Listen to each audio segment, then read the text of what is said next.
Well, good morning, everyone. I see people are joining the meeting.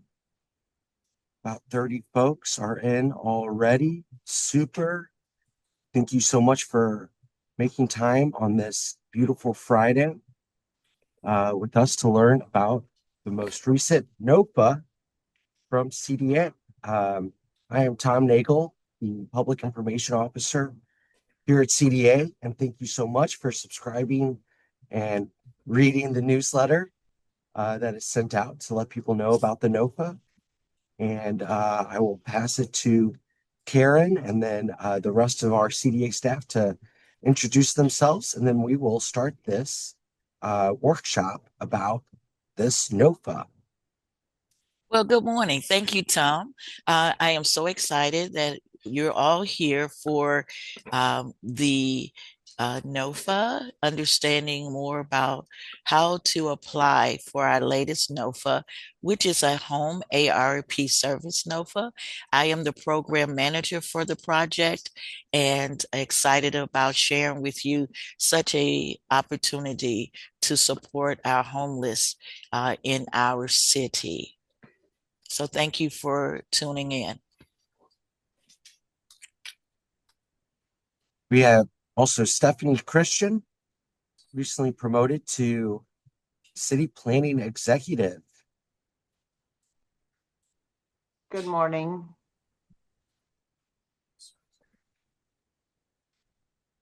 Short and And sweet. short and sweet. And Shatanya, our Salesforce and tech specialist. Good morning, everyone. This is Chaitanya Allam, and I'm Government Service Analyst at CDA. Thank you. And the all-important Kevin Ellison, Executive Assistant.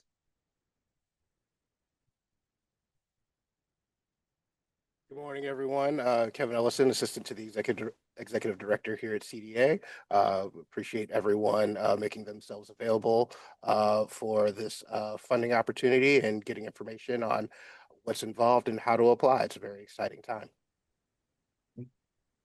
The chat is open for everyone. You can put questions in the chat. And then at the end of this slide deck, we have about 30 slides. We will open it up to a Q&A. And at that point, we'll go through the chat and answer questions. And then we'll also ask folks to raise their hand and we'll bring you into this webinar and you can ask us live. This is your opportunity to learn about the NOFA and ask CDA directly your questions. After this webinar, we will take written questions, which we will publish weekly online so everyone can see the questions and the answers for everyone to ensure a competitive process. The slides will be available on CDA's website on the same webpage that I'll put in the chat where you find the NOFA document. I will post the slides right there immediately. Will give me about 5 minutes after the webinar ends. I will post the slides there. And this webinar will be available on YouTube. So you can rewatch this recording anytime you'd like. But this is your time to interact directly with CDA staff with your questions about this NOFA. So with that, we will start this slide deck. Karen, do you want to share your screen?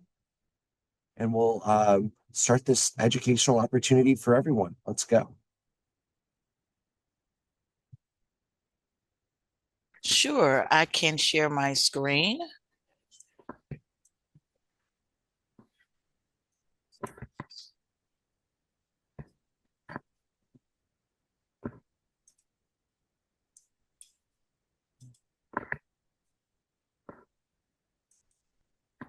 Okay.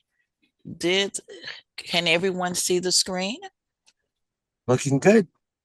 Awesome. Well, good morning. We'll start the workshop. It said my screen sharing has stopped. So I'm going to share it again. Let's try again.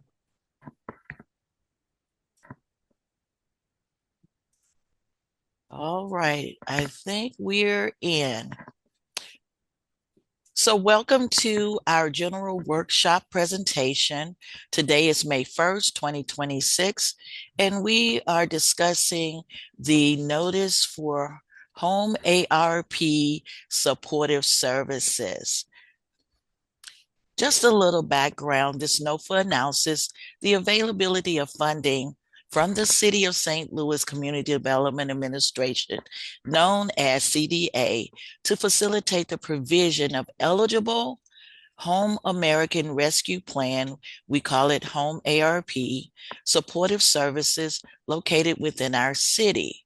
We are happy to announce that we are making $1.5 million available in HOME-ARP funds for the provision of HOME-ARP supportive services.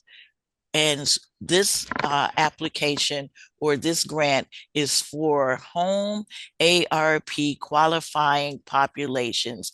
And we'll get into detail who is consisted of qualified as a qualified population. So we want to first talk about preparing to apply for the NOFA. The first thing you do is to choose the right funding source for your project.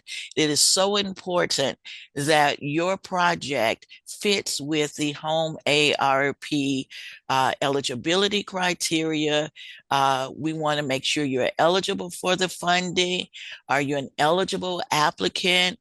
Do you have the staff capacity? And also, are you able or does this funding timeline fits with your project?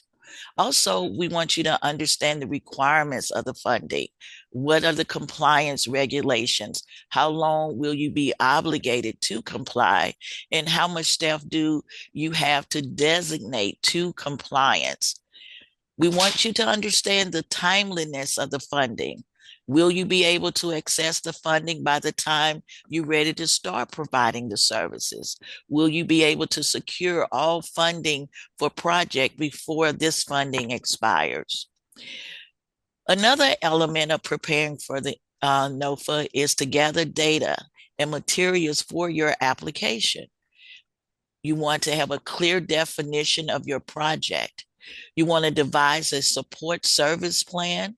You want to provide letters of support from the community. You want to be able to identify all funding sources demonstrating that you have financial stability, and then collect all required documentation. And when we talk about the application, you'll see that there'll be a lot of documents you will have to upload into the application. Then we want you to make sure you're able to complete the application. Please respond directly and fully to the questions being asked. Complete each question and section of the application because we do rate for completeness and accuracy. Include all required attachments and include all signatures that we ask for in the application. So let's talk about the Community Development Administration's application process.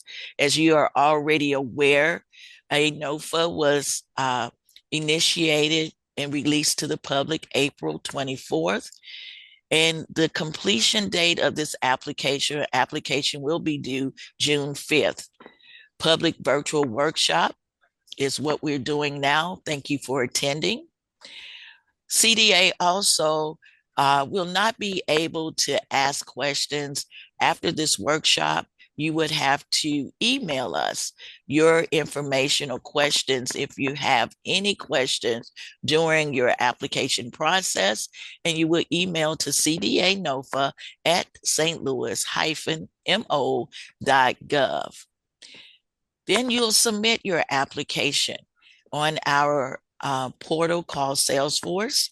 And this is where all of our CDA grants are initiated through our electronic application on Salesforce. The next step once we receive your application, CDA will rate, review, and then award. Now, we can't give you a hard deadline, but we are hoping to have all of this done by the end of July. Now, this is very important. Applications submitted by email or in person will not be considered for awards. So let's navigate. Let's have a demonstration of how to navigate the CDA portal. And I've asked my good friend, Shatanya Alam, who is I call her our Salesforce expert. She's going to share her screen as she begins to demonstrate to us how to navigate to the portal and through the portal for a successful application. Shatanya? Thank you, Karen. Let me share my screen.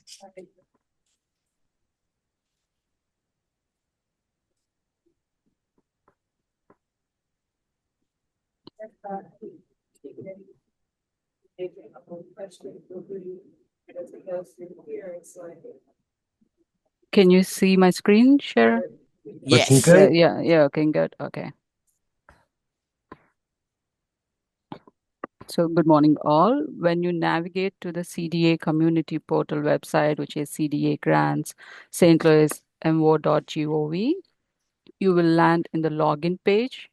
Here you can see. If you have already created an account with our CDA portal, enter your username and password, your login credentials, and click login. Or if you need to create a new account, click create account. So here you can provide all your first name, last name, email, phone number, all the required information. Just a small note that if you see a red asterisk before a field name, that is a required field. So that is a required information that you need to provide to register your account with CDA community portal. Once you have provided all the information, just click submit. Your account will be created and you will be navigated to the CDA homepage. Live.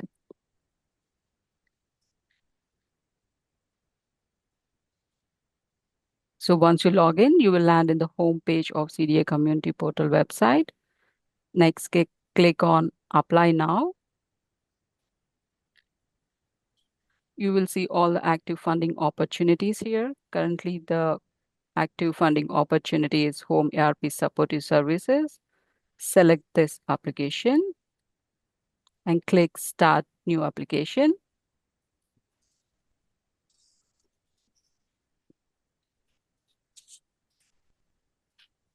Once you click, you will be landing on the application page here.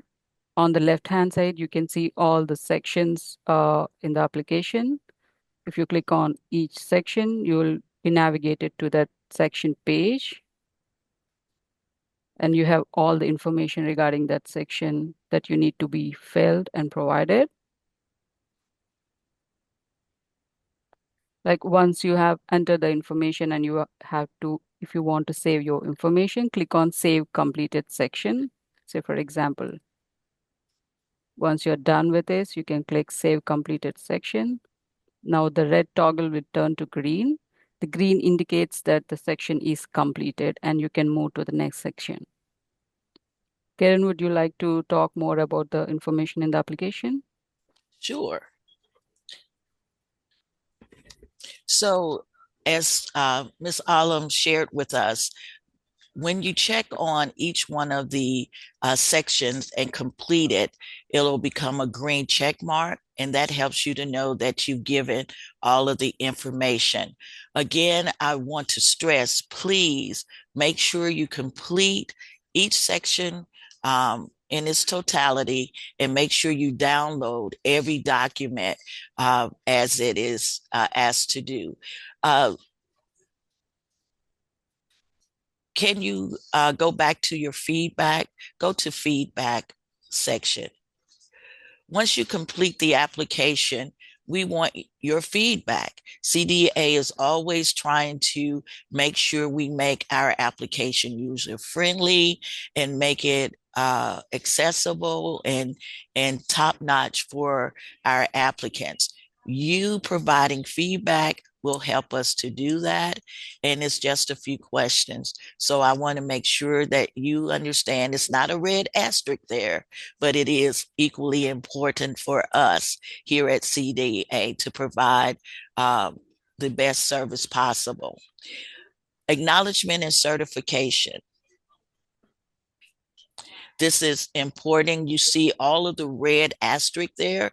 Make sure you check all of those boxes because it helps us to know that we've communicated to you important information. And then at the end, we will need your signature under the acknowledgement and certification. This is also important when we are able to rate and evaluate your application. I'm going to go through the other tabs in detail outside of this app, but want to make sure that you understand how easy it is to navigate through the system. Shatanya, can you go to general information for me? I want to show them how the attachments, the space is provided for them to attach. Your account information is very important. It should be the same name. Your account name should be the same as you registered when you came into the portal. That is your company's or your agency name, not your personal name. Okay, that is very important at that place. Also, go to Organization Narratives tab. And you can see as we scroll down, these are places for you to upload the required attachments. Please make sure you upload the correct attachment. If it says resume, make sure it's a resume that you upload in that upload file icon. There's a load job description. Make sure that that's what you're uploading. In previous applications, we've had wrong documents uploaded or documents we haven't asked for loaded into these places. Please do not try to trick the system by uploading blank sheets of paper so that you can save and complete the section and close out the application so that you can make the timeline, because that will affect your rating score when we rate at the end. Operating budgets tab. This is the place that we will ask for detailed information about your budget. This is how we determine your financial stability. So make sure you answer these accurately and completely as well. Again, you can see there are places for you to download specific documentation that we're asking for.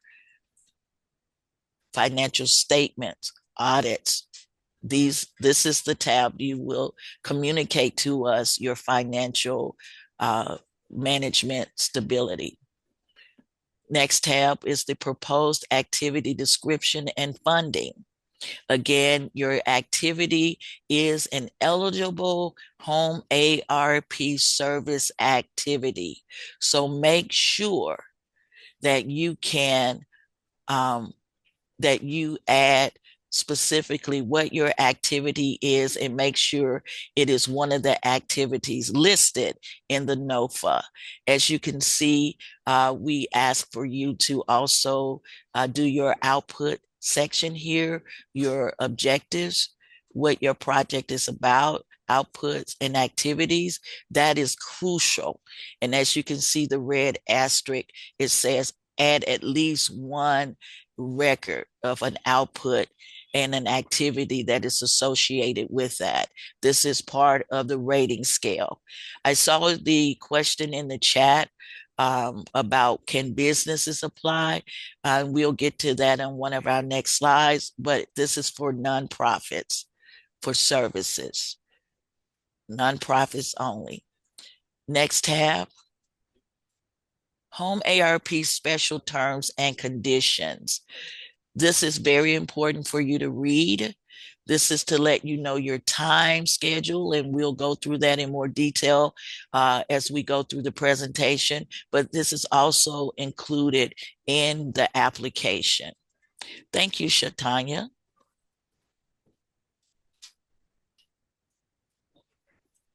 Okay.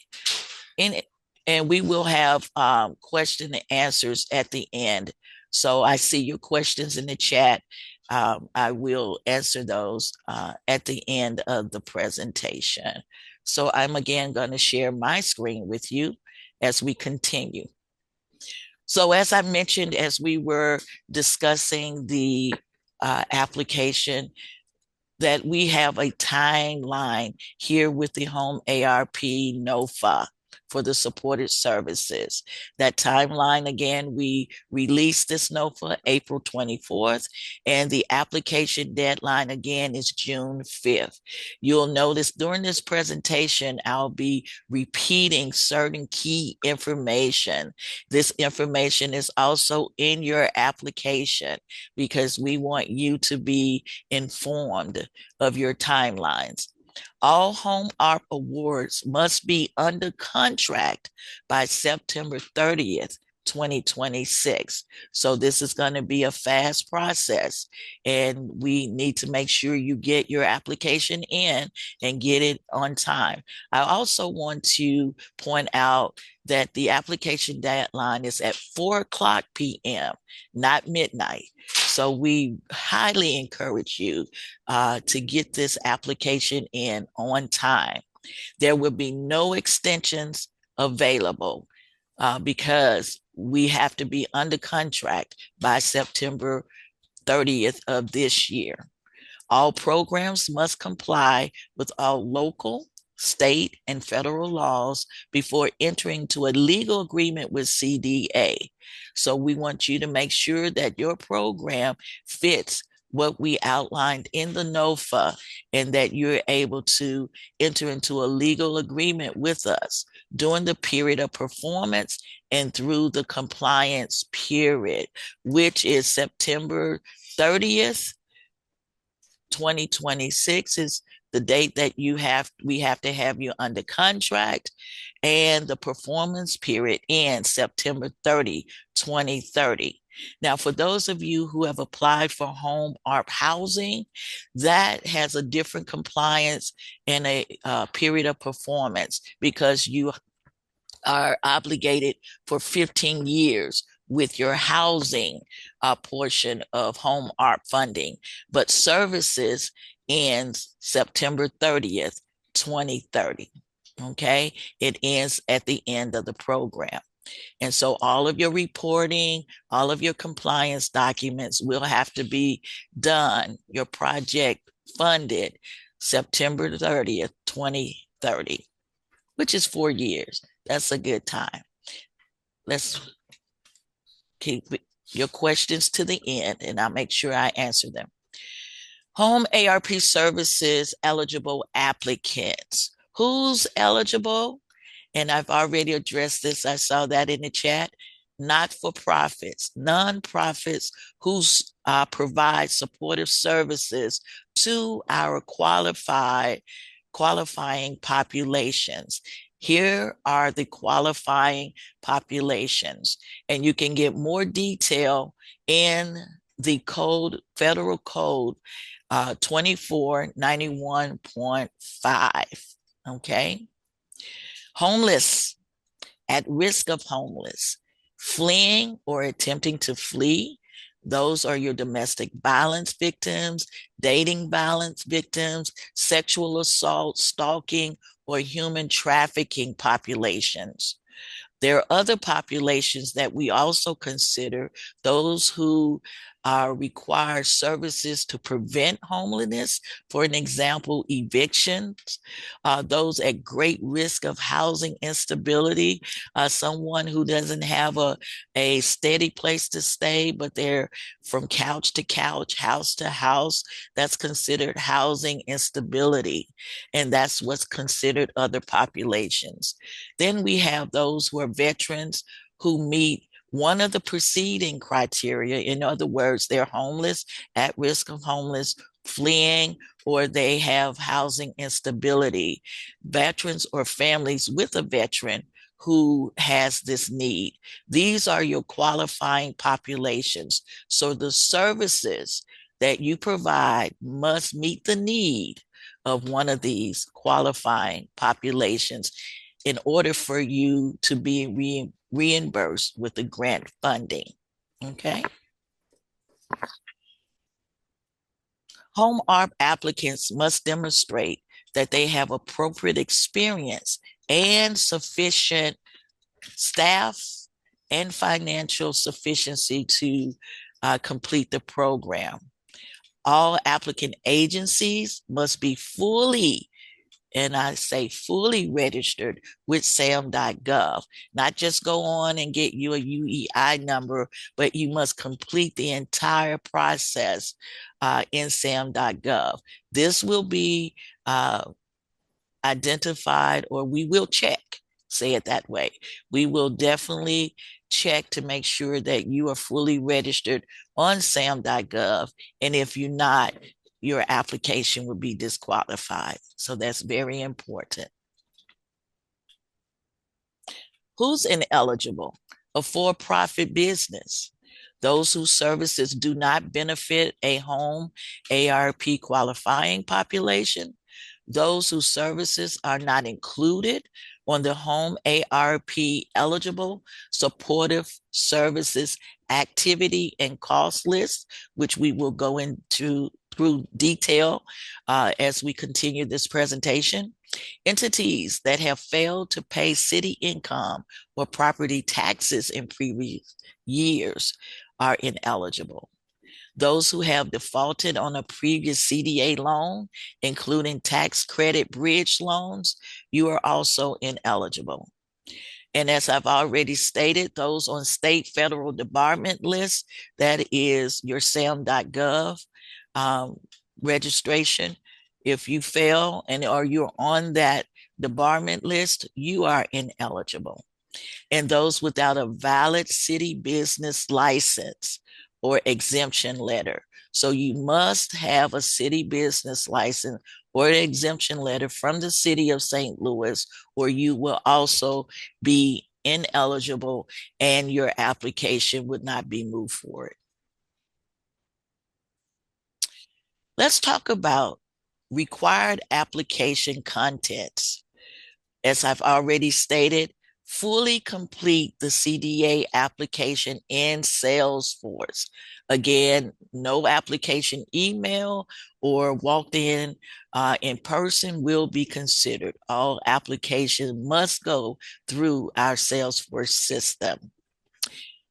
Make sure you have all additional forms and attachments, such as your 501c3 IRS determination letter, certificate of good standing from Missouri Secretary of State. And this certificate of good standing must not be more than 6 months old when you submit it. You must have a copy of your St. Louis business license or exemption letter. You also must, or we highly recommend that you have a letter of recommendation from a previous funder for organizations that are not currently funded by CDA. So please make sure you include a letter of recommendation from a previous funder. Organizational chart. We want to know you have the staff capacity. So please include your organizational chart in the application. And there's a place to download that, as Ms. Alam has demonstrated. Resumes and job descriptions for staff involved in the HOME-ARP activity. We must know that you have the staff and that the staff is qualified to provide the services that we're asking for. Copy of most recently submitted IRS Form 990 or an approved extension, if applicable, from the IRS Form 990. We're asking you to download your most recently completed single federal audit for your organization if you have it available, as well as an approved indirect cost rate agreement with the federal government. We must have that if you have it. Reimbursement analysis worksheet, and that's provided to you. When you click on the first section of your application in Salesforce, it will take you to the CDA homepage with the HOME-ARP worksheets and attachments. And so you'll be able to find that reimbursement analysis worksheet there. Personal schedule for full and part-time staff involved in the proposed HOME-ARP activity. This is to make sure that you get reimbursed for the proper staff time and units when you submit for your reimbursement for funding to be paid. So we want to make sure you have that downloaded in your applications. All applications must pass the centralized business index clearance. We call that CBI. And the CDA staff performs that CBI clearance during the completeness and eligibility review stage of the application. So make sure that if you owe the city anything, that you've paid them, that you don't hold any taxes or unpaid fees that would show up on the CBI clearance when we submit for that. Okay. HOME-ARP eligible supportive services activity. We want you to understand the federal guidelines behind this, and also where you can go and read and make sure that your program and the services you provide fit with the compliance of these particular regulations. The first would be the McKinney-Vento Supportive Services. Okay, McKinney-Vento Supportive Services, and you can find the details of that, Section 401-29 of the McKinney-Vento Act. Now, McKinney-Vento were two U.S. representatives. I believe the time was 1978, where they wanted to make sure that homeless children and youth were taken care of, and they wanted to make sure that they had the services provided to them. I believe that legislation was 1987. It was strictly to support individuals experience homelessness. So that's where this HOME-ARP services application is coming from. This to support individuals experiencing homelessness. Homelessness prevention services. You can also find that in the regulations. Again, if you need more detail, more definition, for an example, with 24 CFR 576-102, that was provided so that emergency shelter persons could have services provided to them. The next one, 103, it was ESG funds being used for housing relocation and stabilization. Once you understand the regulations that govern HOME-ARP, you'll be better able to determine whether or not your program activity fits in with the intent of these homeless HOME-ARP fund grants for the homeless. If we go to housing counseling services, 24 CFR 5.100 and 5.111, this suggests, or it requires, that you must be a HUD certified counselor In order to get paid and reimbursed with HOME-ARP funds for this service, you must be a HUD certified counselor. You must be working with a HUD approved housing counseling agency. For an example, I know NACA is one of those agencies. Not only will they help you to get certified, but they will also network with you as you provide housing counseling services for a homeless population. But to get paid, to get reimbursed, you must be HUD certified to offer counseling services. Let's look at some of the supportive services. And there's so many services that you can provide to the homeless. And here's a quick checklist: childcare, education services, employment assistance, and job training. And some of you may already be doing this just out of your pockets, or your organization is already serving the homeless in this capacity. Food, housing search and counseling services, legal services, life skills training, mental health and outpatient health services, outreach services. And this is huge: substance abuse treatment services, transportation, case management, medication, credit repair for the homeless. That's an interesting service to provide, especially for the at risk of homeless. That's really needed. Landlord tenant liaison, services for special populations, and then financial assistance to the homeless. So you'll be positioned with these funds to help with rental application fees, security deposit, utility deposits and payments, their moving costs. Again, if they are evicted, they're not yet homeless, so you're trying to help them to be stabilized, first and last month rent, payment of arrears.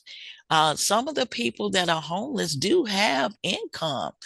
They do have disability income. They may be sleeping in cars and different things like that. And so you can position yourself to support them with short-term and medium-term financial assistance for rent. Short-term up to 3 months, and medium-term from 3 to 24 months. For 2 years, you can be supportive of a homeless or an at-risk homeless person with these services. And I think that's an awesome list of services. Let's talk about the HOME-ARP eligible costs. I like to say costs that you can be reimbursed for if you're providing housing counseling services. Number one, staff salaries and overhead costs. Again, you must be HUD certified. HUD certified. Number two, development of a housing counseling work plan. You will get reimbursed for that activity. Marketing and outreach. It is actually a requirement that you have a marketing and outreach plan, and we ask for that in your application. So you have to reach the homeless. You have to let us know that you're making every effort to connect your services with the qualifying population. Intake is another refundable or reimbursable activity. Financial and housing affordability analysis. This is for those of you who will help them with stabilizing housing. Not all of them are yet homeless. Some are at risk. And as we've seen, fleeing, need a place to live and stay, and never actually had to provide their own housing before. So you will get reimbursed for financial and housing affordability analysis that you perform. Action plans that outline what the housing counseling agency and client will do. That will be a reimbursable expense.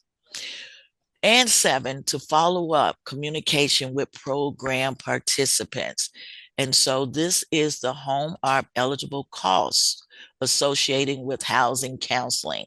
So when you put together your plan and you give us your project and program, you want to make sure that you've included these requirements and know what you will get reimbursed for and what you will not get reimbursed for as you provide services. They're very specific, detailed, and intentional. Let's look at the eligibility evaluation criteria. As I stated earlier on, after you submit your application, the CDA staff will review your application for eligibility and completeness. The team, there is a rating team that will determine whether or not your program benefits the qualifying population, whether or not your supportive services is an eligible activity under HOME-ARP. Will determine whether or not your program costs are associated with the cost list that I just shared with you in the previous slide. Does the application include a complete answer to each question? Again, make sure you answer and complete each question and attach the correct attachments in the application. Does the agency pass the CBI clearance? Again, this is important. If you don't pass the CBI clearance, we won't be able to continue to review your application for funding. Okay, it's a deal breaker. Can't owe the city and ask them for money. Eligibility and evaluation criteria.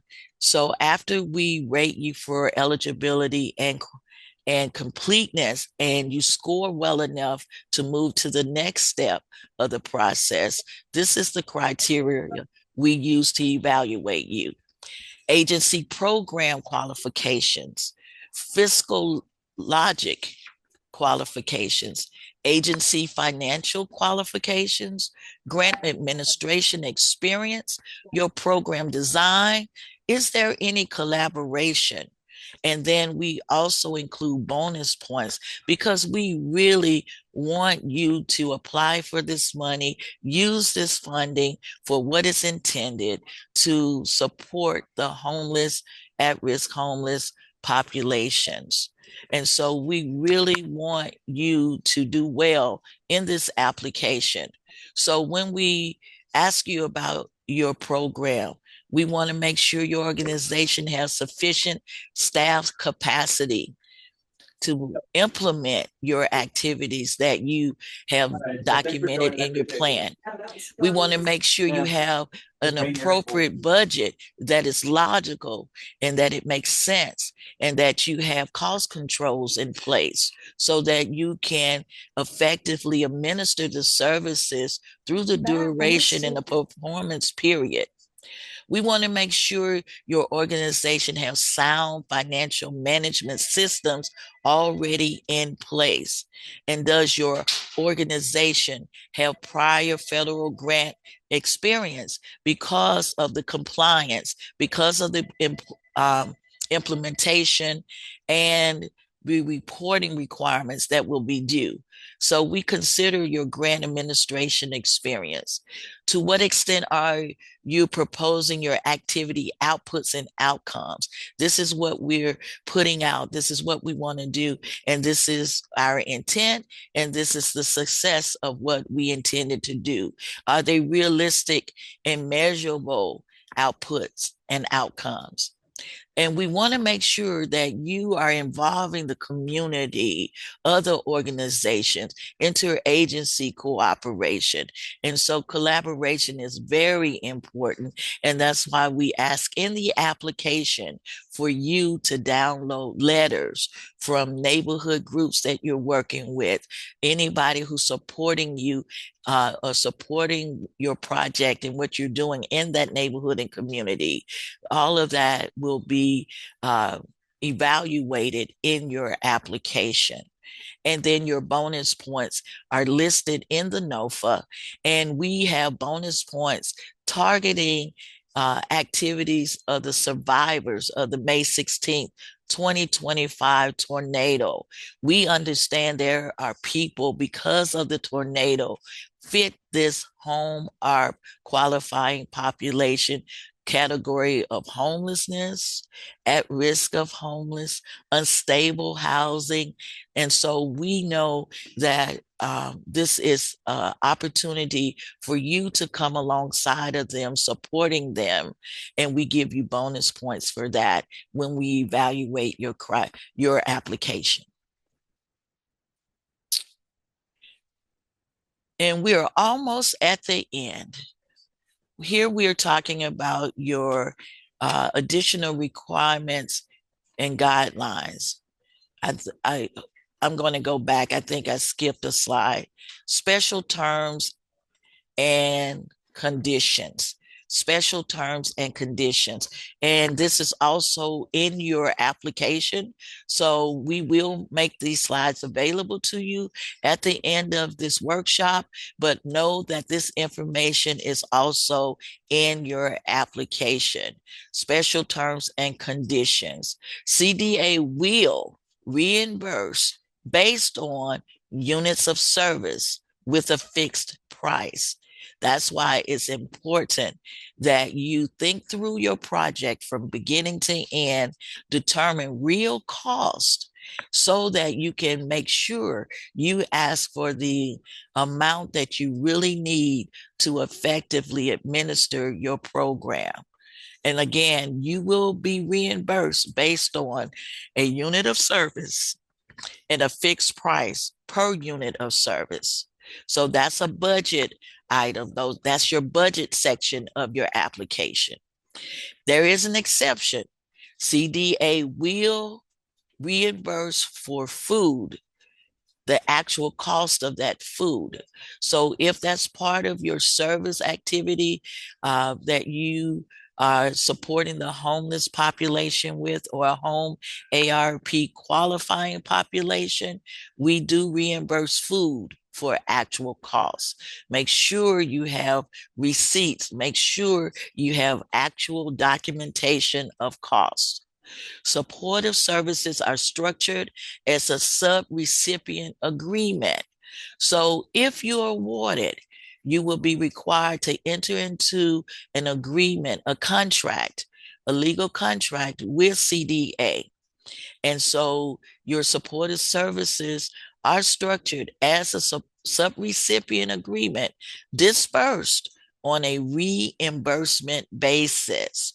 This money is by reimbursement only. That means you spend it first, and then you submit your receipts and your invoices and all of those proof of expenditures that will be required so you can be reimbursed for your services. All projects must be obligated by August 3rd of this year. Obligated simply means under contract, so that we can process that and by September 30th. So we want you to know all projects must be obligated, that you have signed your subrecipient agreement with us, and funds fully expended. Very important condition. Funds fully expended by September 30th, 2030. Again, if you have HOME-ARP funding for housing, that is a different end date for you. It's a 15-year commitment for you. But for services, fully expended by September 30, 2030. Supportive service must serve, again, HOME-ARP qualifying population. Your services must serve a HOME-ARP qualifying population in order to get reimbursed. Program activity waiting list must be used as the HOME-ARP referral method. What are we saying? We're saying that if you have participants, you must have a waiting list, and you must have a list of all the persons that you are assisting. Eligible QPs will be placed on the waiting list in chronological order of application. Okay, so all of you who are qualifying service entities, we will place you in a chronological order according to the application. And then also when you're assisting your qualifying population, you must put them on a waiting list in order of the application. Okay. Additional regulation, as if you don't already have enough.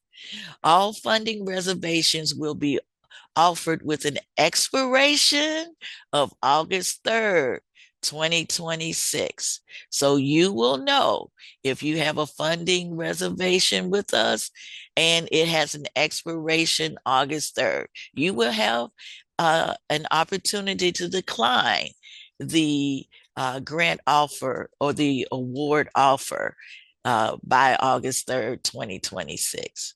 An application may not receive CDA funds if any affiliated entity, board member, or member of the service team, including consultants, has been debarred and listed. Again, we're talking about your SAM.gov, System for Award Management website. You can go on that website, SAM.gov, and apply. And again, remember, you must be fully registered. Again, you must be fully registered. Applicants must be able to successfully pass, here we are again, CBI clearance.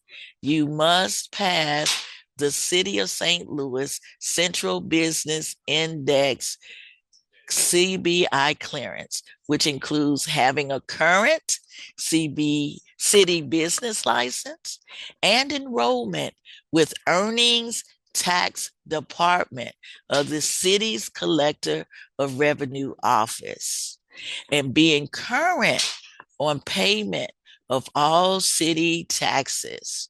This is performed again by the CDA staff at the time of the application evaluation. So before you put in your application, make sure you're good with the city. Make sure that you are able to pass that CBI clearance. And applications for funding will be considered based on the threshold requirements, preferences, and priorities criteria set forth in the NOFA. This is just a fancy way of saying that we will consider your application based on all the criteria we have outlined in the NOFA. So I always suggest that before you go into Salesforce and start your application, that you review the NOFA in its entirety and in detail and determine whether or not this grant is a good fit for you. Do not try to fit your services to the grant. The grant should already be in line with what you are already providing in terms of services. Those applicants not receiving funding through the NOFA may request a debriefing in order to obtain feedback about their application. So if you are one of those who are not selected for funding, you can say to us, I would like to request a debriefing, and you will do that by simply emailing us on the CDA email that I gave you in the beginning of this presentation. And so we want you to know what you could have done better, why you didn't get qualified, so you could position yourself for the next grant opportunity. So we here at CDA are committed to helping you position yourself for optimal funding opportunity. Additional regulation and guidelines continue. The Community Development Administration reserves the right to limit funding to no more than one CDA funded program per applicant. So please They'll try to get more money by multiple applications. It won't work. Okay. Monthly programmatic and financial reporting will be required for the duration of the period of performance ending September 30th, 2030. Ending September 30, 2030. That is the period of performance for the HOME-ARP Services grant. CDA may at any time request additional supporting documentation to verify the completion of an eligible activity and reimbursement for eligible costs. I must make sure you understand that your costs are reimbursed. You spend first. You must provide all documentation and information that we need to assure that you are in compliance with the eligible activities that are outlined in the NOFA. So you will be required to do reporting and provide necessary documentation and before you are reimbursed for eligible cost. By submitting an application, you are acknowledging and you agreeing to the terms and conditions of the NOFA and to the accuracy of the information offered. And I showed you when we demonstrated how to navigate through the application that we do have a section for this. Original submittal packages become the property of CDA and will not be returned. So anything that you download and submit, we do not return any documents. So make sure if it's your IRS tax letter that you make a copy and submit the copy. We will not return any documentation. All right. You guys have done really well. Now the floor is open for any questions and answers that you may have. Karen, thank you so much, and thank you everyone for your patience. And you can either go ahead and raise your hand and we'll bring you in, but let's start with the chat and just go through this list. People who have put questions in and waited very patiently. Again, these slides will go on that webpage where the NOFA is.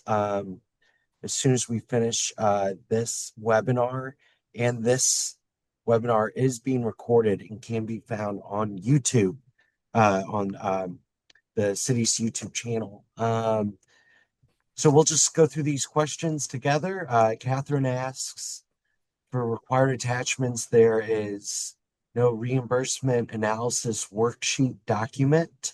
We're going to go ahead and look into that. And if there's a missing attachment, we'll make sure that's added by the end of the day. Correct. Tamika asks, can new businesses apply, or rather, can nonprofits that have never applied before apply to this NOFA? Sure, you can, because we are rating your application. So you may not get a strong score in experience, but you may get enough score, high scores in other areas. In the NOFA, we tell you how many points that you get for each eligibility activity in the application. So even though you may have a low score in experience, you may can overcome that with higher scores in other areas. So yes, we encourage new nonprofits to apply. Super, thank you, Karen. Gina has a good question about the Salesforce application. So maybe the team can help us out on this question. It looks like when you're in the application, you can only choose one qualifying population, QP. So can people applying serve more than one? Do we need to adjust this application to add multiple qualifying populations for service? The answer the answer to can your project serve more than one QP? The answer is yes. Shy, I'm going to change this over, let you answer the rest of the question about the application only allowing to choose one target QP. We can make that update on the application, Karen. Okay, So. Great. So we will make that change. Mhm. The last question says, can the application be shared and collaborated on by multiple people? Ms. Alam, can you answer that? Yes, the applications can be collaboratively worked on by multiple users, and you can find your in-progress applications under the My Applications tab. Great. Great And then question. I have been reminded that when you open up that NOFA document, that PDF, there's links that should take you directly to the document attachments. I'm going to go ahead and test trying to find that worksheet, and we're going to get back to you. Excellent. Still just going down this list here, and just a reminder, you can raise your hand. We'll get to you, and you can ask live, or just put your questions in the chat. We're going to go down this list. This is your opportunity to interact directly with CDA staff. After today, we'll only take written questions. We'll publish those answers once a week. Rhonda asks, can a for-profit partner with a nonprofit on this application? The applicant has to be a nonprofit. If you're having coordinating activities, privately, but the applicant must be a non-for-profit. Okay. Also, Tamika says, can a new nonprofit that hasn't been in business for a year apply? Is her question. Yes, you're a nonprofit if you have the credentials, if all of your required documentation is updated, and you can submit all of the attachments that we ask for. The answer is yes. Great. It's a question from Catherine. What about projects or organizations that serve people from both the city and the county? Can they be reimbursed for case management for our county residents? I hope I'm asking this the correct way. Our project serving eligible population in both St. Louis City and St. Louis County. This funding is for qualified population, homeless, at risk of homeless. So we don't ask if it's where they live, where's the homeless coming from. If you're serving the homeless population, the services that you provide must be an eligible activity. So that would be my response. Can the project request reimbursement for all qualifying individuals served, or only the city residents eligible for reimbursement? Again, we reimburse you per unit. We reimburse you long as it's a qualifying population. Stephanie, would you like to add to this? The recipients of the funding have to be within the city. The county has their own HOME-ARP programs that they'll be funding. So anything that you're submitting for reimbursement to CDA must benefit individuals who are residing in the city. Thank you, Stephanie. Okay. Just going down this list, what if you were late on taxes before, but now you're current? Well, again, we will perform a CBI clearance. If you're current, once we submit for that request, it should reflect that you're current. So if you're current, then you should be okay. Great. And then is a CV, curriculum vitae, can that be submitted instead of a resume? They're kind of the same things, I imagine. Yes. I am looking for this reimbursement analysis worksheet, and I do not see it posted. So, CDA team, let's get together and track that attachment down, and I will get that posted to our websites. We shall get it done. Okay, great. Catherine asks for projects requesting staff salary reimbursement and providing multiple eligible supportive services to qualifying populations. For example, case management, project, skills training, mental health services. Is it recommended to provide outputs for each activity provided to those serves? The individuals within outputs would be unduplicated, but between outputs would be duplicated. So I think when determining outcomes, should those be numbered by individual or by service provided? I'm I hope going I'm to ask asking that Stephanie to correctly. respond to that. I'm not sure if I understand the question. Stephanie? Can you repeat the question, please? I think the question is about when you're writing out about outcomes, are you counting the service provided or an individual served? So, for example, if an individual received more than one service, do you count the service provided or the individual? Okay, I think I understand. So your outputs are going to reflect specific, measurable, and attainable outcomes, such as we are going to provide 50 unique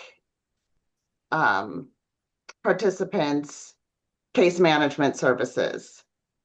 So in that case, you're going to break down the costs of your staff time and whatever else might go into that per unit. So the individual is your unit, and your unique participants is going to be participants that are not duplicated in other services that you are providing. So if you are providing services that may include duplicate participants, you can include that in your descriptions, that your participants may be duplicates.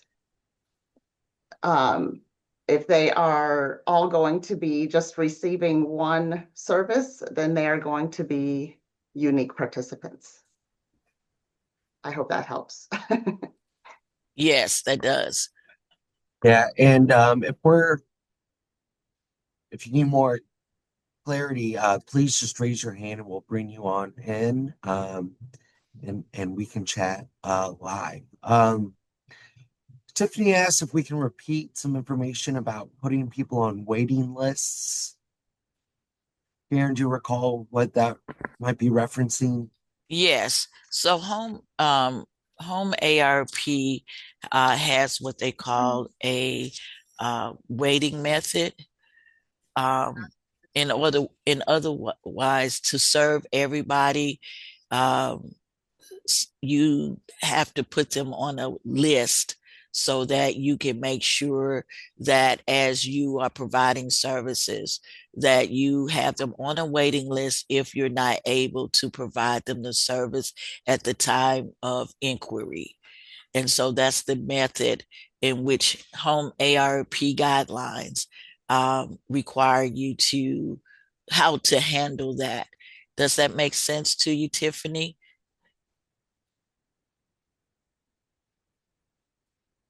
And you You can may. always raise your hand if you need more clarity. Okay. We're just going down the list here. The next question regarding the limitation to one CDA funded program per applicant. Is that just for this NOFA? So if you're already funded by CDA for something else, can you also apply to this NOFA? Yes, you can. Great. We just need you in the application. Let us know that you are receiving other CDA funds, so that we'll know that and consider that in part of your evaluation. Great. And this next question is about eligible uses for these funds. What about building costs, purchasing homes, renovating housing? Is that one of the eligible uses of this NOFA? This NOFA is strictly for services. You can provide counseling services to help people. And then also there is if you have a homeless at risk or somebody is about to lose their homes, yes, if you consider that as part of your plan, you can provide rental assistance, short-term and medium-term rental assistance. Short-term would be up to 3 months, and medium-term would be anywhere from 3 to 24 months. And that can be a service that you're providing with the funds that you're requesting. Great. And related, this next question is, if you are going to provide utility or rental assistance, do you have to open that up to everyone, or can you just use it for your existing clients? So I assume people already under an organization's case management. It has to be for home ARP qualifying population, homeless, at-risk homeless, fleeing, instability housing, and veterans that fit those categories. So you can provide for those persons. It's not to be used as, for anyone who comes to you, but they must fit that qualifying population. Also, Tom, I wanted to go back. I Sure. see Katie asked, what about housing costs, like purchasing of a housing and renovations? This is a service grant opportunity, only providing services. So you can assist them through the counseling and providing maybe first month's rent, last month rent, and those kinds of things. But as far as purchasing a house, you can offer counseling services. It's not a down payment assistance program. It's nothing. It's not what this grant does, and it's not renovations. The first two NOFAs did include housing, but this one only includes services. Okay, so it doesn't include purchasing housing except for counseling to purchase a house. And as far as renovations, it does not provide for renovations. Okay. Great. And if someone applies for this NOPA and is successful, are they still able to apply for future CDA funding? Yes. And this next question, can we please clarify whether HOME-ARP funding is new through ARPA, or if any portion represents reallocated or extended funds from existing home program resources? So where is this HOME-ARP funding coming from? Okay. It is a HUD program under the Home Project program. This is the first time. This actually comes from the recovery fund when President Obama, not Obama, President Biden passed the Recovery Act to help recover after COVID. And so this is a first time program, and it was only for 7 years.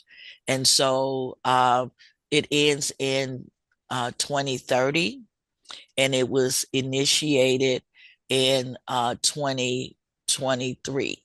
Okay, so that's a 7-year program. It's only, it is new, but it's a one-time program. Great. So not reallocated from someone else. This is new funding, part of an annual funding No, that cycle from right. the Treasury to HUD to CDA and Yes. service providers here in the city of St. Louis. And you can read more about that in the NOFA. Actually, we have an introduction section in the NOFA that explains it in more detail if you would like to know more about it. But no, there will not be any portion reallocated or no extended funds available. It's it. September 30th, 2030. That's it. So it doesn't continue and it's done. Okay. One-time program. Great. So we're still just working through the chat here. A reminder, you can raise your hand and we'll bring you in if you want to ask a question directly or if you need a little more clarity on our responses. This next question, how many projects does CDA think that we will award from this NOFA?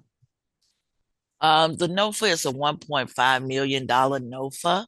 And so after going through the eligibility analysis and the rating of the applications and determining who actually qualifies to receive a grant award, uh, it depends on how much they're asking, how many people we have applying. So we don't know that number. We haven't set out to say we're going to award 10 people. It varies because it's based on who actually passed through the review and the rating process and who meet all the criteria and how much the ask is from CDA. Great. And this next question, is there any very specific technical assistance or advice, recommendations that CDA can provide to new applicants? And can we make any recommendations from CDA about applying in partnership or independently? Just advice for newer people, newer organizations applying.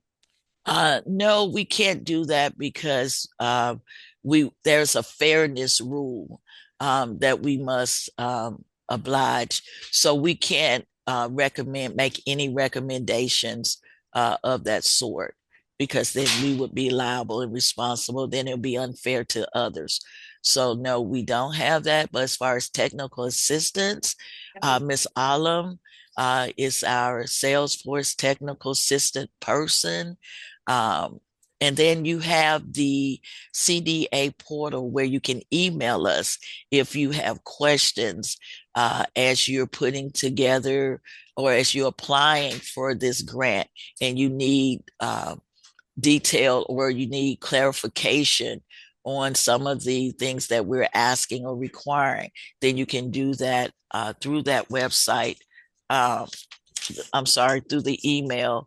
And I believe that email is CDA. I'm getting it for you. It is CDA NOFA at stlouis-mo.gov. Again, CDA NOFA at stlouis.mo.gov. And you can ask us questions that way.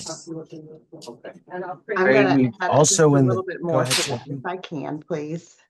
While what Karen said is correct, I just want to also contribute that while we might not be able to make specific recommendations for partnerships and that sort of thing, I do want to highlight that if you are applying as a partnership, you will have to identify one primary applicant. CDA will only go under contract with one entity.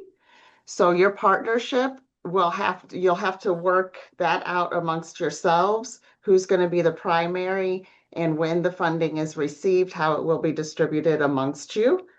If that's helpful.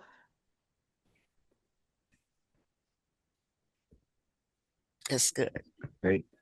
And in previous workshops, we've also shared that, the St. Louis community, especially the social service community, is very tight knit and reach out to other folks for advice.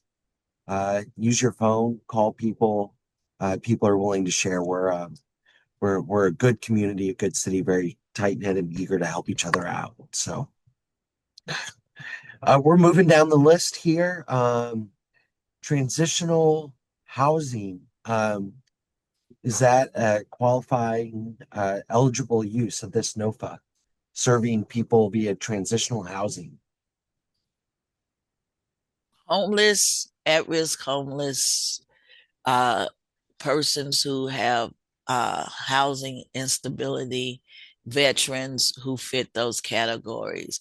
This is not the NOFA previously released where we did provide funding for homes, transitional homes. This is not for homes, applying for homes. This is applying for services. But those persons who are in transitional positions you're able to service them. They are a qualifying population if they're homeless and at risk, but it's not to provide housing, only to help again with rental assistance that we talked about earlier as a service, but not as providing transitional housing, if I'm answering your question correctly. If not, just raise your hand if you need to ask more clarification. That sounds about right. The service of around that use, but not necessarily not the building itself. Correct. We are getting to the end of these questions. This is just a reminder. You can raise your hand and ask directly. This is your chance to interact directly with CDA staff before you apply. After this webinar, it'll only be written Q&As. This is your chance to interact directly with us. Will this funding allow for administrative and indirect costs? And can we please confirm the allowable rate and whether reimbursement at or up to the federal rate of 15% is permitted? First of all, one of your attachments will have to be a letter, a letter approving you for the federal rate. That has to be for indirect cost. You have to show us that you do have that approval. And yes, you can be reimbursed for administrative and indirect costs that is on the eligible cost list in your NOFA. Everything that you can be reimbursed for is listed in that section in your NOFA, so that you can verify that the services that you're providing and the cost of the services that you are providing is eligible for reimbursement. So I'll send you back to the NOFA where it's a detailed list. And as long as it's listed on that list, then the answer is yes. But as far as the indirect cost rate federally, you must make sure that you have an approval letter attached to your application. Great. I do see a hand raised. We're gonna do this last one in the chat, then we'll go to the hand, and then in the Q&A, we have a couple of questions there. We're gonna make sure we get through everything today. We're here for you. So yes. Final question in the chat: how should applicants requesting funds only for supportive services handle the questions in the application regarding supporting or promoting mixed income housing? I'm not too familiar with that, but maybe the team has some insight. Yeah, that is again, this NOFA does not, we should not have any questions in this NOFA. It's specifically for services. one of the questions in the application regarding supporting or promoting mixed income housing. Again, that should not be a question that we're asking you, unless you are supporting homeless or at-risk homeless who happen to be in mixed income housing situation. I'm not sure how to respond to that. So if you'll raise your hand and make sure that I'm understanding your question, I'll be more than happy to answer that. Hey, is that presently a required question in the application, Chaitanya? Is there a required response to that part of the application? May I know what exactly the question is, Kevin or Karen, so that I can see? So what she's saying, how should applicants requesting funds only for supportive service handle the question in the application regarding supporting or promoting mixed income housing? If that question is in there, and it must be since you're asking, if you're not supporting anyone who's in mixed income housing. And so your answer, you just NA, but it's nothing that will keep you from being considered for funding. We'll check that, okay? Ms. Allen, we'll check and see where that question came from. Okay. We're going to bring in some folks with their hands raised. Cortega, are you there? Yes, I'm here. Okay, we hear you. Okay, good. Oh, my camera's not on. That's okay. Okay, Your okay. choice. Okay. Hi, thank you all for doing this. I have a kind of a multi-tiered question I wasn't going to ask, but since you guys said we have you at our disposal today, I thought I'd ask before I kind of dig into this this application. So the population that I'm serving, let me lower my hand. The population that I'm serving in one of the programs are pregnant moms or new moms who are living in shelters for pregnant women. Just want to confirm that they qualify as that the services that we provide to them would be eligible to for this particular funding. Yes, if they're in a shelter, because that is not stable housing. If you want to be sure, go to in the NOFA, we have the federal regulation at the end of each one of those qualifying populations, and they explain in detail what is considered a qualifying population.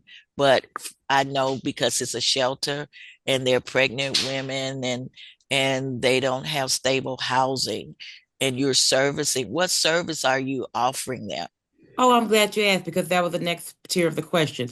So, so I remember you mentioned that we could reimburse for providing them food. So one of the services is nutritional education to encourage healthy eating before, during, and after pregnancy. Then we also provide childcare for them while they're in the program. And we also provide mental health support for them while they're in the program. So they have access to a licensed therapist, they have access to a nutritionist, and they have access to a childcare professional. And we provide childcare and meals for them and their children while they're in the program. But we also wanted to be able to provide food for them after the program. Yes, those are all eligible service activities listed in the NOFA. Okay, one last question. And then previously to help them with food costs, we were providing them gift cards to grocery stores. Can we do that in lieu of food, or do we need to like buy the healthy food and give them like bulk food at the program? again, it's not that detailed. You're providing food, so you're providing food. Okay. Are there, yeah. It's not like gift cards to Starbucks or Right. restaurants. Right. Yeah. We've done Aldi in the past. Each previous cohort has gotten gift cards to Aldi. Yeah, that's fine. Okay, perfect. Yeah. Thank you. Those are all my questions. Thank you so much. Thank you, I, Cortega. I would just like to specify too, and it sounds like you're doing this already, but just for clarity for anyone else who may be thinking of doing something similar, if you're doing those gift cards for groceries, you would want them to be specific to those grocery stores and a store that is specific to groceries like Aldi. Or Schnucks or something like that, the gift cards directly to those grocery stores rather than a Visa gift card or something that's more generic that might not be as easy to verify was used towards groceries.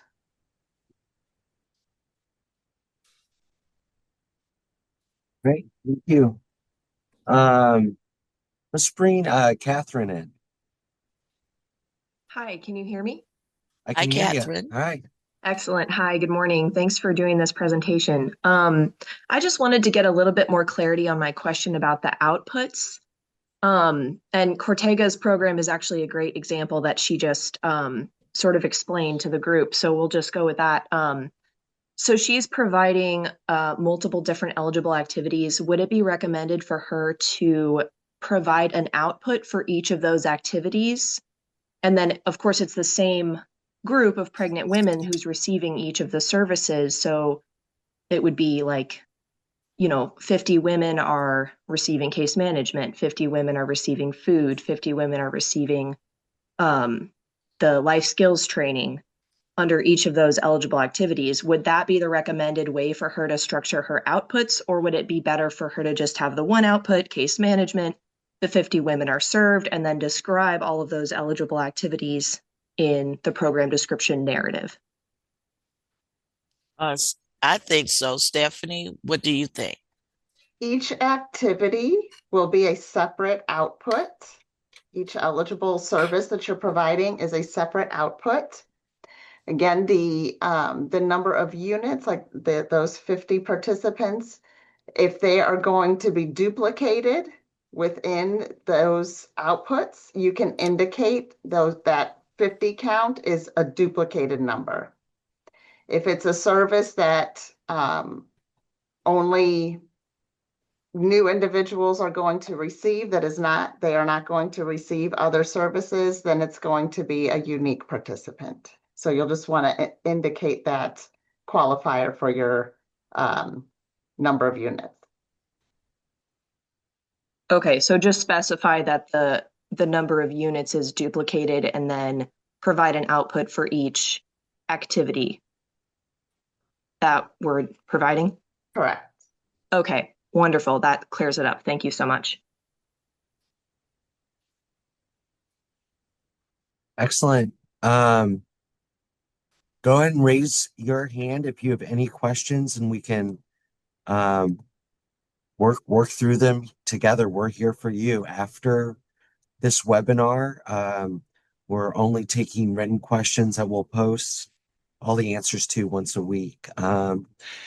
So if you have any questions, Cortega, do you have another question? Is your hand raised? I do. Thank you. Okay, sure. Forgive me. I'm taking your We're advice. here for you. Yeah, Yes. thank you. So I appreciate that. So my question is about the time frame. So although the funds have to be expended by 2030. So my question is, if we apply for this grant, so our program is run on a cohort basis. And so, should we just apply for funding for just 1 year for the cohort?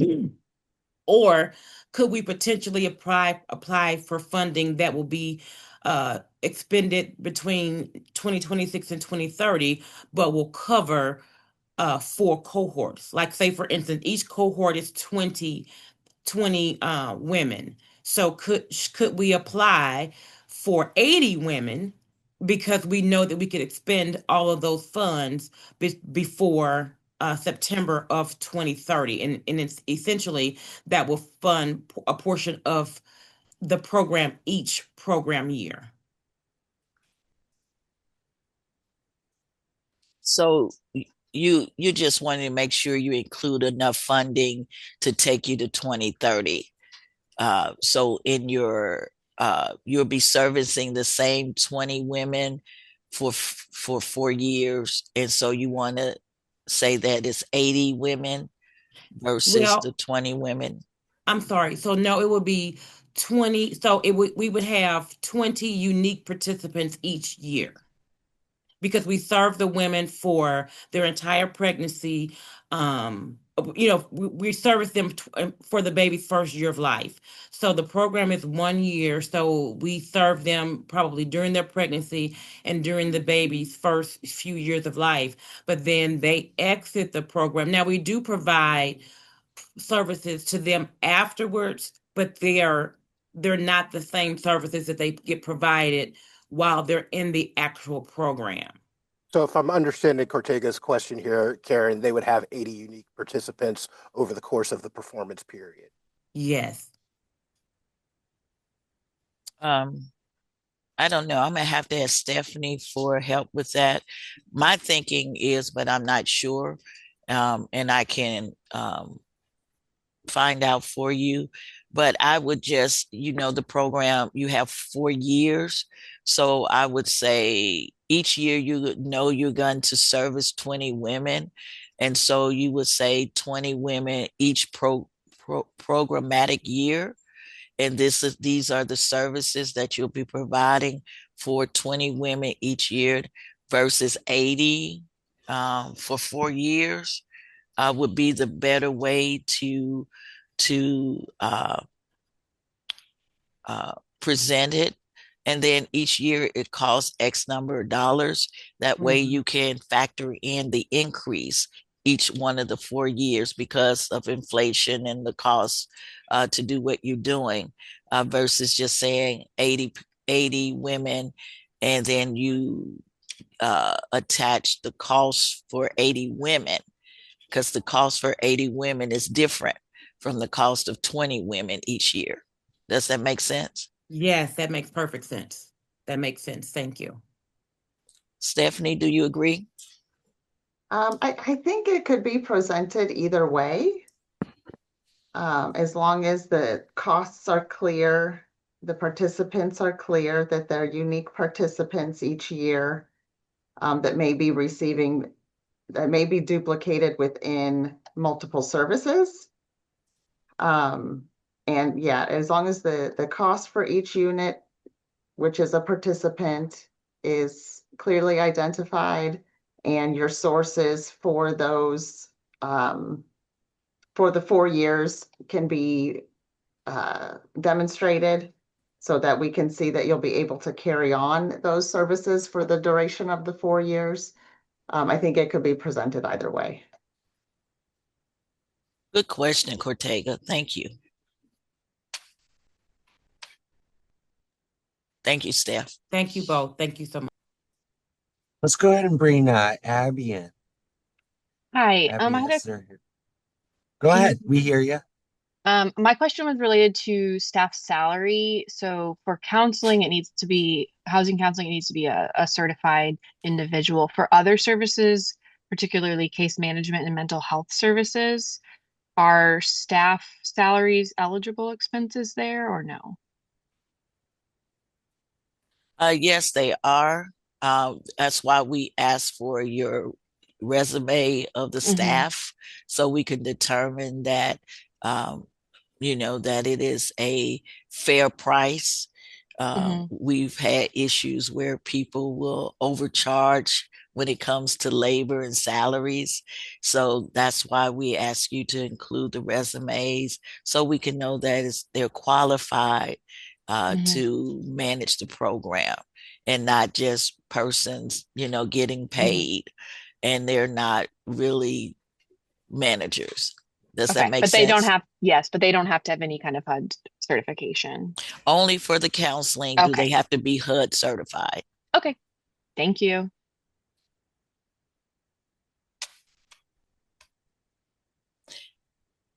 getting back into the Q&A, where people thank you so much for your patience. We're here for you today.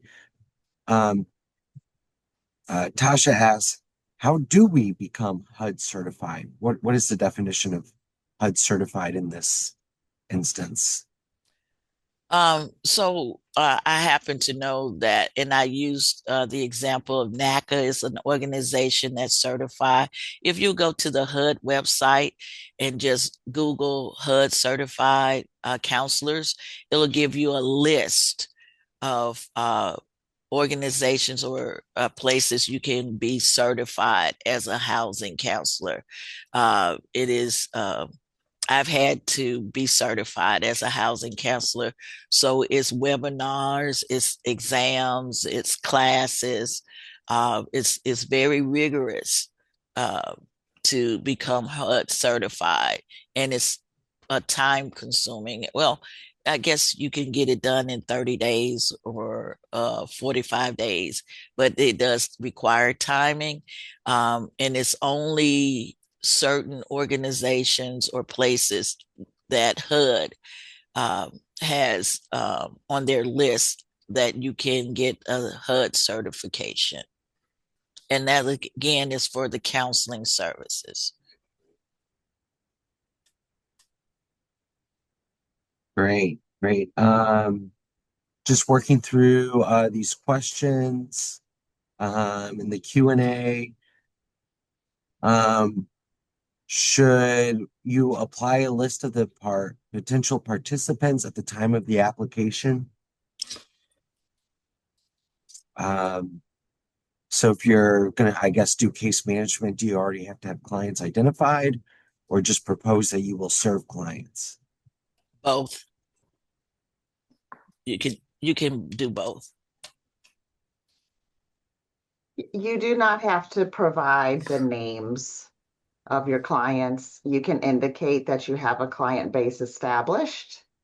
But you can, even after you're awarded and you're doing your reporting, you can opt to use a unique identifying number for your participants for privacy purposes, and in some cases, with our qualifying populations, safety purposes. So you do not have to list their names, but you most certainly can indicate that you have an existing client base. Great. We are working through these questions. We have a new one in the chat. And hearing your feedback is very important to us so we can improve the application portal and cross any T's and dot any I's that we might have missed with this NOFA. So this question is, if there are changes to the application, like removing required questions, will folks have to start over, or will those changes be made automatically where they're saving their application as they're filling it out? So Shatanya? yes, Karen. Yeah. To view those changes, like new updates for the questions or removing the required fields, then they have to start a new application. So these changes will not be shown on the applications that are in progress. Say that one more time. So the changes, like, for example, the mentioned in the question, like removing the mixed income question and allowing more than one response to the target QP question, these updates will be shown on the new applications, not on the existing or in progress ones. Okay, so when we make changes within the portal, we will send updates out so people know that they might have to start over as we work out changes in the portal. So we will thank you for registering everyone via Zoom. And as we collect data, and we'll use our newsletter to let people know changes have occurred, and you might need to go back in and duplicate your information. So thank you, very helpful. We're all in this together. There shouldn't be too many changes required, although it does happen.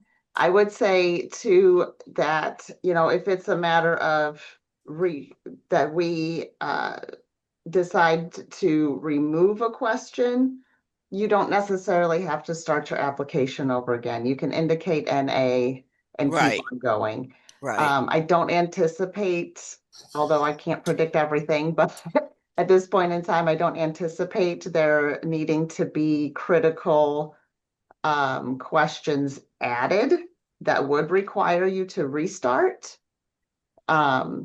But there may be some circumstances where we want to clean it up just for clarity and maybe take some things out or reword something.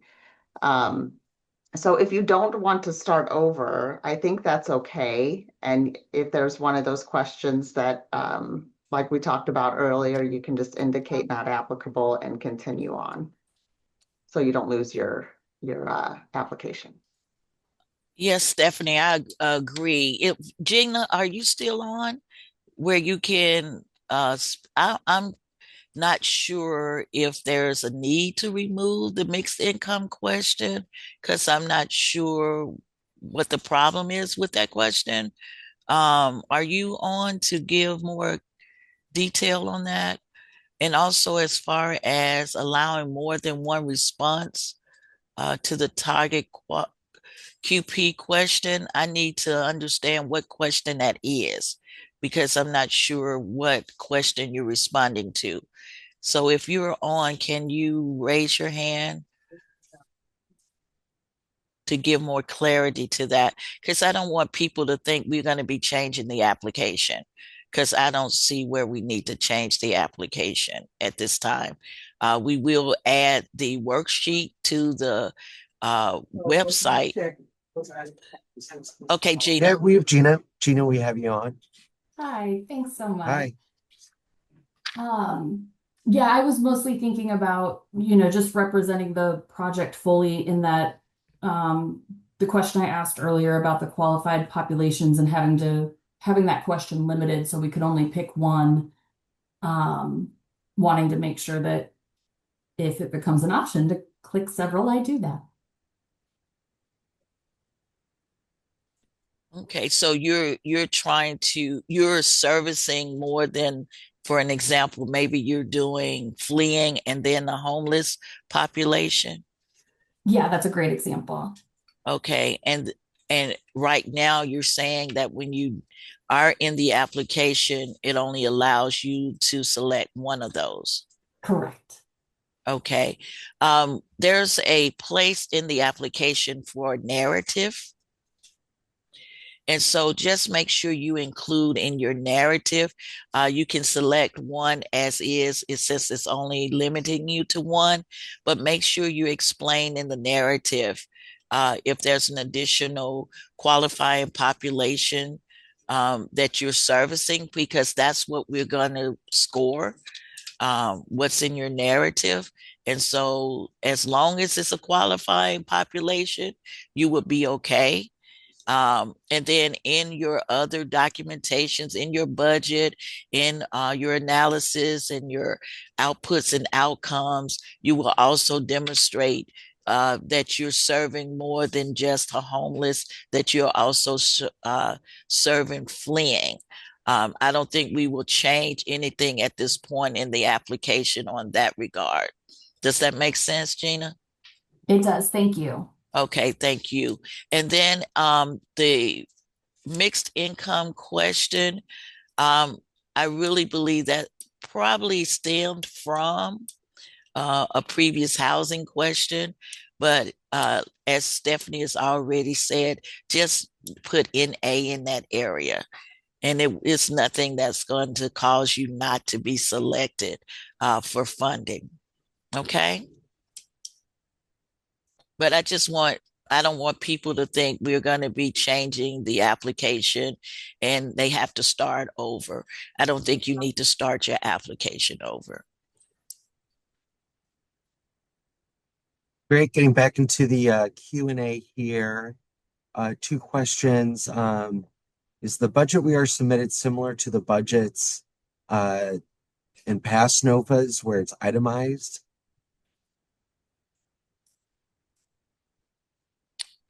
In the application, it has detailed questions. Just respond to what's in the application. When it comes to the budget, it leads you to exactly what you need to put in that budget. I don't know about previous. I can't answer that about previous because I'm not sure. But I will say if you follow the application under the budget section, you should be fine. Great. And this person has another question, and it's a definition. What does CDA mean by housing counseling? What exactly does that mean? And this is my chance to plug the CDA glossary, which I've just put into the chat to try and help folks know all these acronyms and jargon that we use. But housing counseling is not in that glossary. So maybe No, the this is, team can define that for us. yes, again, we reference all of the regulations supporting the definitions of housing counseling. So in the NOFA, there is a reference. I think if you remember the slide where I showed you 24 CFR 5.100, that gives you the details so you'll know exactly what HUD means, what the HOME-ARP program is calling housing counseling. So all of these things are regulated by these HUD regulations. So I would recommend you to go back to the NOFA, look at the regulation, go Google it, and you'll get all the detail that you need so that you won't have a different definition than what we're asking for. Great. And speaking of the slides, I have just uploaded them to the NOFA webpage, so you can start reviewing those slides right away. We're really working through these questions. We have a new one here in the Q&A. What if someone is applying and they have no previous grants awarded because they're newly formed? Is that a barrier to applying? Are there any rules about being brand new? Never been funded before via grant? Like I said, you will be rated on experience, but you're also rated on other criteria that's listed in the NOFA. So I still will submit. You may not get high points in experience, but you can also get experience in other areas. Just make sure you meet the eligibility criteria that's listed there in the NOFA, that you're a nonprofit, that you can pass CBI clearance, you're registered with sam.gov. All of these things are what makes you eligible to apply. And then when it comes to experience, it is just one of the evaluation criteria where you can score points. So you may score, again, you may not score so high in experience, but you can score high enough in the other areas where you can get approved. So by all means, I encourage you to apply. I agree. I think it is a good exercise to apply. And if you were not selected, then take advantage of that debriefing. Yes. Because it will only help you to gain that experience in this process. You will, as a new applicant, you will need to provide a letter of recommendation from a previous funder or current funder. So what we really need evidence of is your success in managing your funds and performing outcomes. So if this is a new business, maybe there is a previous experience that can demonstrate that you can bring forward to our attention. But again, I do think it's a good exercise to practice going through the application process. Federal funding is not easy. It can be very beneficial, And it can do a lot of good, but there are a lot of steps and a lot of scrutiny that does take place on these programs, not just for the applicants, but also for participating jurisdictions like the city via CDA. So any experience that you can get going through this process and information that you can gain throughout the process will only, in our opinion, and I'm speaking for Karen, sorry, by Oh, you're saying good. is that, going through that process will only help to bolster your efforts for your agency going forward. Great, thank you. I agree. We're moving through these. We have a new question here in the Q&A. At the end of the general information section of the application, there's a question asking applicants to list the most recent programs by the applicant entity. What types of programs is CDA wanting to hear about under this question? And we can take a look at this. They write the options for target residents are low, mod income, market rate, or mixed income. What do we think about this?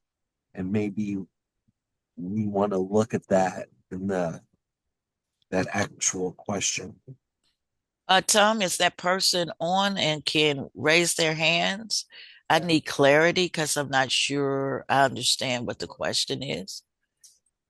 We're going to bring Catherine on. They just raised their hand. Catherine? Okay, Catherine. Yes, that was my question. I Great. was just wondering, because my organization does a lot of different types of supportive service projects. So I was just wondering what types of programs or projects CDA is wanting us to list under that, especially since the target residence is like a toggle option, and the options are low, moderate income, market rate, or mixed, which leads me to sort of think that it might be looking for a housing program,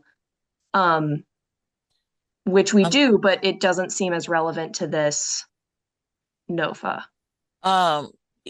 What section do you, that doesn't appear to be something that I remember on that. Do you know what category that's referenced in the application? Yep, it's in the general information section at the Uh-huh. very end of that section. And again, it's asking you to select the type of housing. It's asking me to list recent programs by my organization, and the target residence field in the program description has me choose between low, moderate income, market rate, or mixed. Okay, so yeah, this being a service focus, if that doesn't apply, just don't respond. Yeah, it doesn't seem that it applies. Okay. You can still list your programs, but you don't have to select if it has nothing to do with low to moderate income housing. Okay, and so for those programs, I should be just listing any projects that are similar to the one that I'm requesting funding for then? Yes. Okay. Thank you. Thank you.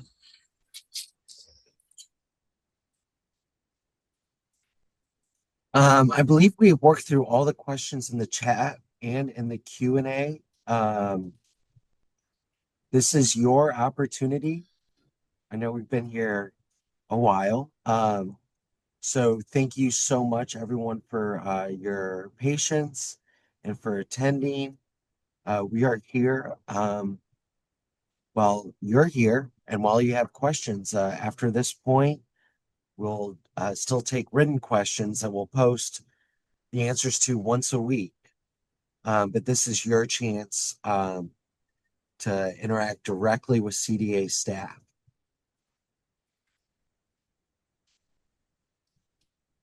Yes, take advantage of it because after the workshop, it's strictly email.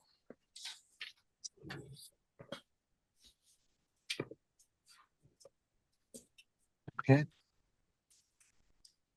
I'm counting to 30 in my head. I believe that we've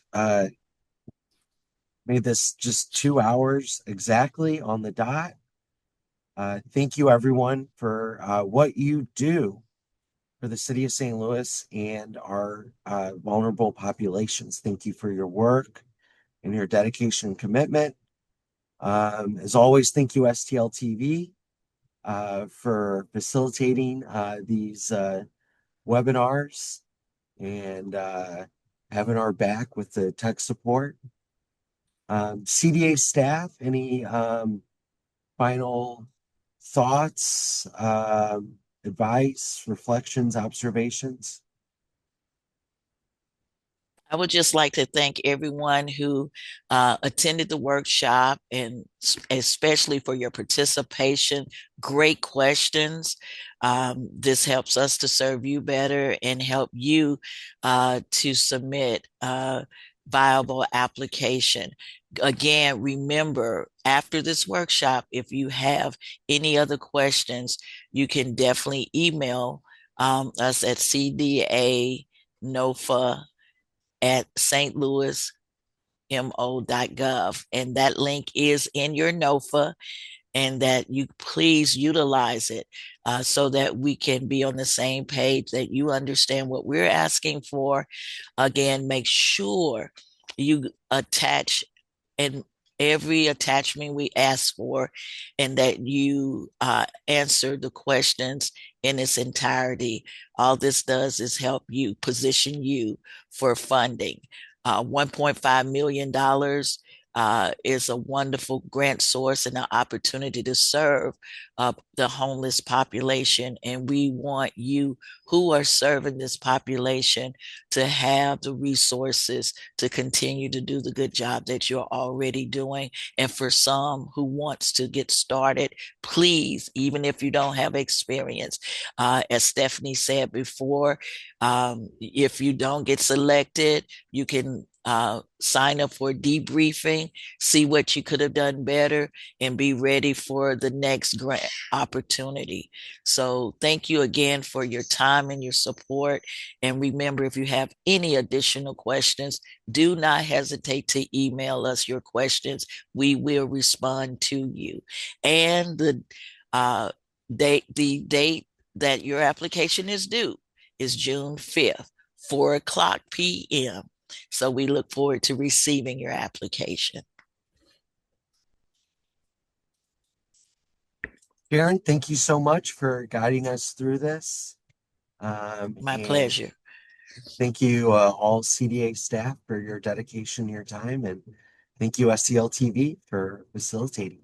Everyone have a great Friday. It looks beautiful out there. And we look forward to reviewing your applications and your continued hard work and dedication for the city of St. Louis. So enjoy. Thank you. Goodbye. Thank you, Tom.